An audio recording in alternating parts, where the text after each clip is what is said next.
On Sunday the 15th of September 1940, the Battle of Britain reached its climax. On that day, Hitler's Luftwaffe attempted to force a decision in the air by launching a massive assault on London, while the Royal Air Force in turn did its best to inflict as much damage on the attacking formations as possible. By the evening of the 15th, the course of the battle had changed, and with it, the course of history. Furthermore, Britain and her Commonwealth could celebrate a new victory to rank with Trafalgar and Waterloo, Battle of Britain Day. We will describe RAF Hendon's involvement in the battle, concentrating on the exploits of Sergeant Ray Holmes of No. 504 Squadron, one of the hundreds of RAF pilots engaged in the epic events of the day, and will be assisted by a group of dedicated historical reenactors who will recapture for us the sights and sounds of a squadron scramble, similar to those seen right here 71 years ago. Though Hendon was the RAF's most famous flying station, it was out of date by 1940. It was too small for high-performance aircraft like the Spitfire and the Hurricane. It had no hard runways, and its grass surface was uneven. Worse, the area surrounding the airfield was heavily built up. Nevertheless, as the battle reached its climax, it was decided to transfer No. 504, County of Nottingham Squadron, and its Hurricanes here from its base at Catterick. The squadron arrived on the 5th of September and was placed under the command of 11 Group, which was responsible for the defence of London and the southeast. 504 was tasked with operating with two other Hurricane squadrons to head off any enemy bombers that managed to break through 11 Group's fighter screen to the south. The squadron first saw action on the 7th, shooting down two bombers for the loss of Flying Officer Kenneth Wendell from New Zealand.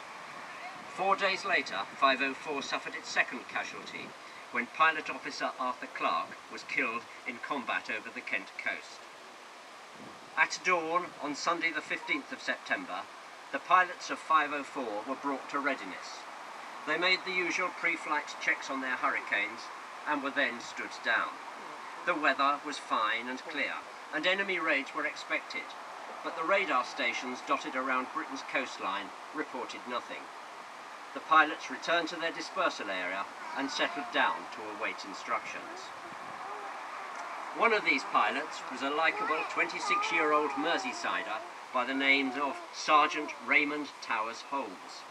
A news reporter by trade, Holmes was an excellent sportsman who in 1937 had been one of the first men to join the part-time flyers of the Royal Air Force Volunteer Reserve. Called up on the outbreak of war, he had joined the strength of 504 in June 1940. With nothing better to do, Sergeant Holmes decided at 11 o'clock to return to the mess to take a bath. Unfortunately, at about the same time, the radar stations on the south coast began to pick up activity over the Boulogne area, and soon 100 Dornier bombers with a heavy fighter escort appeared on their screens. As the large German formation turned north and began to cross the English Channel, so the RAF's vital control and reporting system came into play. Highly advanced and efficient for its time, the system was capable of estimating the size, height and course of the German force.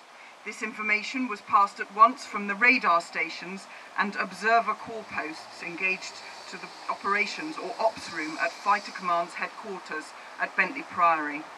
From there it was forwarded via the ops room of 11 Group's HQ at Uxbridge to the ops rooms of each of the sectors into which 11 Group was divided.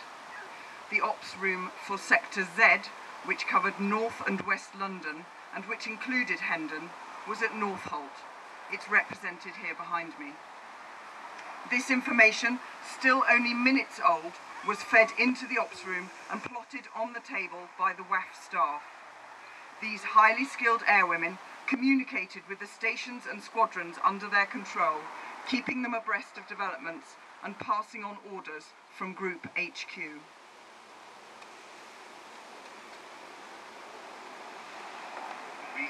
Sightings of a raid coming in H11, 234 down. The SSB 10 up and down H11 and H12 are now intercepting. Hostile 21 now. 257, hold up. Back at Hendon, Sergeant Holmes was no sooner in the bar than, predictably, the telephone rang, ordering the squadron to readiness. Still soaking wet, he pulled on a blue sports shirt and his uniform trousers and ran barefoot to the waiting Humber Snipe. The car reached the dispersal hut at 11:20, by which time a squadron scramble had been ordered. Holmes just had time to seize his life jacket and his flying boots before dashing out to his Hurricane P2725. I should mention, ladies and gentlemen, that the pilots of 504 were a little unusual, in that while at Hendon they got into the habit of scrambling to musical accompaniment. The music was always the same, Rossini's stirring William Tell Overture. Dispersal. 2 sections, stand by!